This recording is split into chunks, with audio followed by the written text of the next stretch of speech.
Commissioner Ben-Veniste. Thank you, Mr. Chairman. And I'd like to join my colleagues in thanking you for your appearance today and your insights and the amount of preparation that's gone into your presentations this morning. I start my analysis of the balance between the need for greater intrusiveness into the privacy of United States citizens with the observation that our intelligence with respect to the 9/11 hijackers was pretty good prior to the catastrophe that took place on 9/11.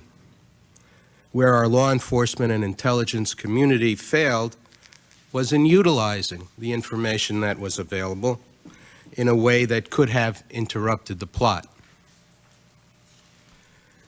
I would note that nothing that I have seen so far in the course of our investigation on this commission has caused me to change that assessment. The changes that have been put in place since 9/11 have, on the other hand, created an atmosphere of concern over government intrusiveness with respect to the privacy and free speech rights of our citizens. There has been anecdotal information put forward, and so I caveat it at that point that individuals who have been involved in protests regarding the Iraq War have wound up on no-fly lists and have been treated in a way that makes them suspect that perhaps their names have been added by reason of their political action. With that preamble, I would like to put two questions. First, what assurances are there, if any, that expanded powers given to law enforcement to combat terrorism have been or are likely to be used for ordinary law enforcement not related to terrorism? And historically, I would put forward the example of the RICO statute, which was designed to combat organized crime, but has since been utilized in every conceivable way having nothing to do with organized crime. And secondly, given the concern that legitimate free speech and privacy rights may be infringed, and given the enormous effort now underway to accumulate and disseminate databases with respect to United States citizens, something we're going to deal with a little bit later in these hearings today, I want to call your attention to a recent FBI intelligence bulletin and get your comments. This bulletin came out on October 15th, 2003, and I'll just quote very briefly from it and get your comments about this bleed-over effect. The intelligence bulletin, which is circulated to federal and state and local law enforcement agencies throughout the country, says on October 25, 2003, mass marches and rallies against the occupation in Iraq are scheduled to occur in Washington, D.C. And then it talks about potential violent or terrorist activities associated with the protests. It goes on to say, even the more peaceful techniques can create a climate of disorder. And they use as examples obstructing traffic, possibly intimidating people from attending the events protested. It goes on, extremists may be prepared to defend themselves against law enforcement during the course of such a demonstration, and some of the indicia of extremists protecting themselves are the wearing of sunglasses and layered clothing. Activists may also use intimidation techniques such as videotaping. And then it concludes that the law enforcement agencies are encouraged to report any potential illegal acts to the nearest FBI and Joint Terrorism Task Force. By this, I think you can see that the definition of terrorism and terrorist acts or violent acts is particularly squishy with regard to this bulletin, and it, of course, created something of an uproar.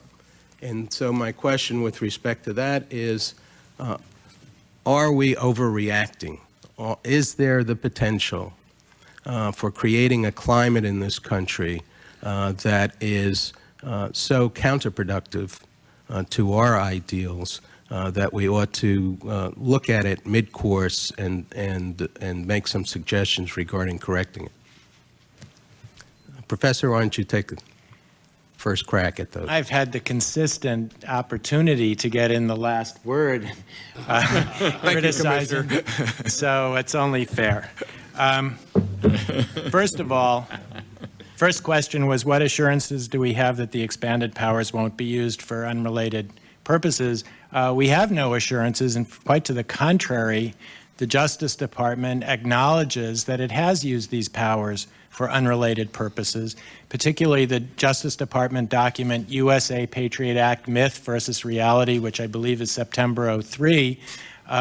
In the course of debunking myths such as the fact that the powers might be used for unrelated purposes, the report itself documents, and separately for each section, the instances in which they've been used, and it documents specifically instances when they were used to investigate the theft of trade secrets, investigate extortion, investigate what they called narco-terrorism, which I believe is drug trafficking, and so on. It's all made very explicit. So we know that this is being done. And it's inexcusable because it's very simple as a matter of draftsmanship to do what the Patriot Act does in most of its sections, which is to say that these are for purposes of a terrorism investigation. Secondly, about the ability of this to bleed, I believe your question into particularly sensitive areas of political protest. I think your question indicates itself how quickly we've moved in that direction. And we thought we had learned this lesson in the 70s with the FBI guidelines that were adopted by Attorney General Levy and President Ford, which laid down rules intended to prevent the overly wide sweep of information that could intimidate the expression of First Amendment activity and that could be misused for inappropriate purposes. Among other things, and I don't want to disparage the importance of First Amendment rights. It's extremely important, but I think it's also important for the public to understand that we don't get more security this way. What we get is an incredible misuse of FBI counterterrorism investigative resources, which, as we have heard, are stretched very thin, and they're to be used to prevent the obstruction of traffic in cities. So it was with this in mind that the FBI guidelines adopted in 1976 structured this to try to prevent this type of abuse. And one thing that happened on May 30th of '02 was that the Attorney General announced very substantial changes to those guidelines that in effect relaxed and obliterated, unloaded many of the significant restrictions that had been in place since 1976. And again, I try to make this answer brief, so I would just say again, this is another instance of a change that's totally unrelated to terrorism, because the guidelines that were changed, the FBI guidelines that were changed, were not the guidelines that governed international terrorism investigations. They were the guidelines that governed the investigation of general crimes, and I have yet to hear an explanation of why that was necessary. So are we overreacting?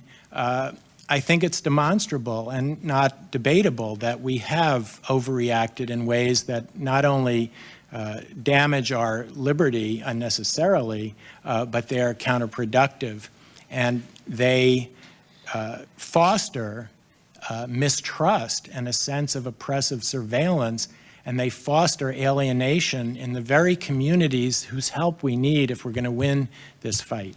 Thank you. Larry? Yes, Commissioner, the professor and I have been on another panel, and he did a great job. But I'll try to give you an explanation as to why we made some of the changes in the guidelines, because we carefully reviewed those guidelines and with respect to making changes that we thought was appropriate. And Commissioner, you pointed out the fact that there was intelligence with respect to the individuals that were involved in the 9/11 attacks. And there was information in the system about those men. But one of the problems I think we had prior to 9/11 is that we had a paradigm, certainly in the law enforcement community and perhaps throughout government, which was a reactive philosophy. In other words, we were going to wait until something happened, then react to it, then investigate the heck out of it, and prosecute the individuals who were responsible for the events. And it was crystal clear after 9/11 that we had to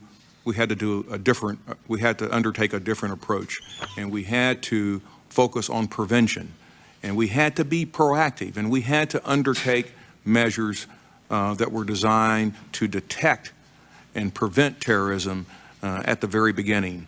Now, that does create the tension that the professor talks about, and we certainly cannot overreact.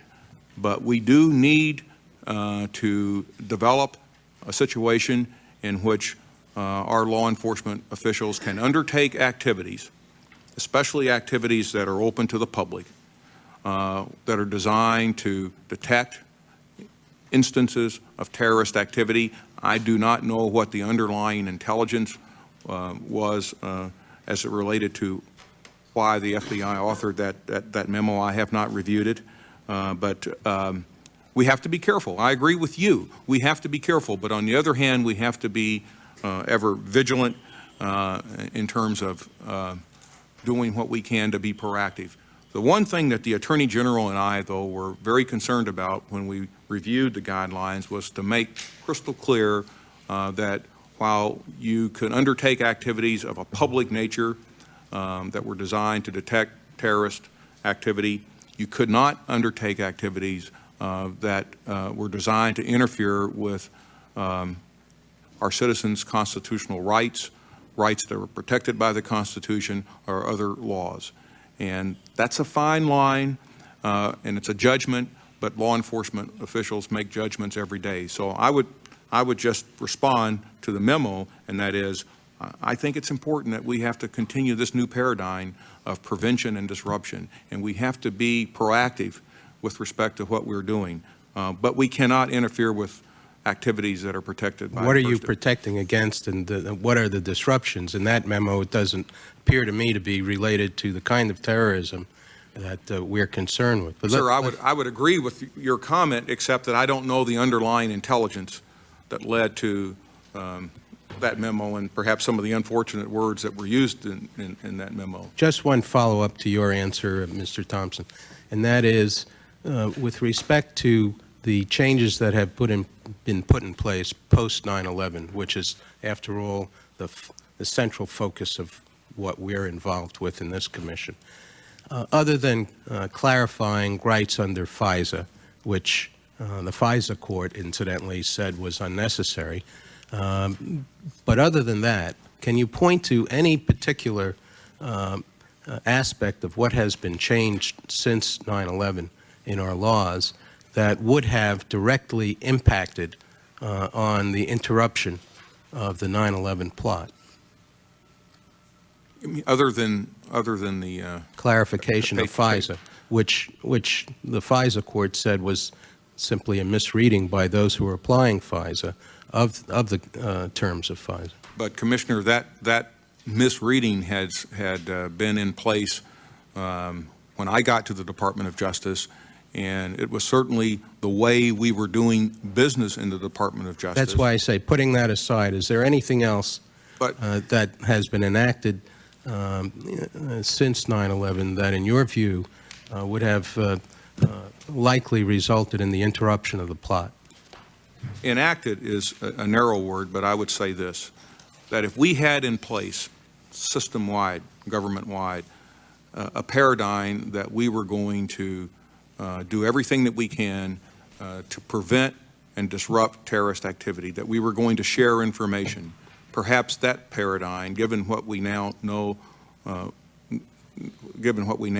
we knew about the hijackers' activity, perhaps, I don't know, but perhaps we would have been able to do a better job with respect to investigating, those activities. That's a question of focus rather than law, isn't that right? Correct. That's. May I respond to your point, Commissioner, about the Patriot Act provisions?